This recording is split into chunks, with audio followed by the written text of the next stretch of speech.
বদর যুদ্ধের সময় 70 জন বন্দী হয়েছিল, মনে আছে? এই বন্দীদের ব্যাপারে কি করা হবে, মাশওয়ারা হচ্ছে। অনেকের অনেক মত। এখানে উমর ইবনুল খাত্তাবের একটা মত ছিল, নাম তো শুনেছেন। উমর রাদিয়াল্লাহু আনহুর মত হচ্ছে, ইয়া রাসূলুল্লাহ, সবগুলাকে হত্যা করতে হবে। কেন? আল্লাহ পাক বলেছেন নূহ আলাইহিস সালামের কণ্ঠে, রব্বি লা তাযার আলাল আরদি মিনাল কাফিরিনা দাইয়ারা ইন্নাকা ইন তাযারহুম ইউদিল্লু ইবাদাক ওয়া লা ইয়ালিদু ইল্লা ফাজিরুন কাফারা।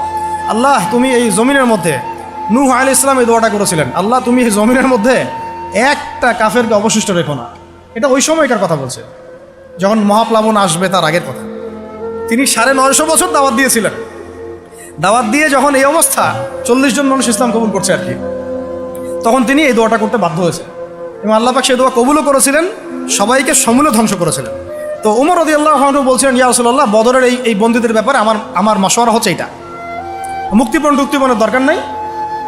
হ্যাঁ, ওদেরকে অন্য কোনো দিকে ফোকাস করার দরকার নাই, এদের সবগুলোকে গর্দান নামায় দেন, শেষ, খালাস। এরা যদি থাকে পরে আপনার বিরুদ্ধে আবার ষড়যন্ত্র করবে। তো শেষমেশ তার রায়টা কিন্তু কবুল করা হয় নাই, বরং রক্তপণ এবং মুক্তিপণ নেওয়া হয়েছে এবং আরও অনেক পদ্ধতি অবলম্বন করা হয়েছে। কিন্তু সূরা আনফালে আল্লাহ রাব্বুল আলামিন উমর রাদিয়াল্লাহু আনহুর এই মতটার প্রশংসা করেছেন।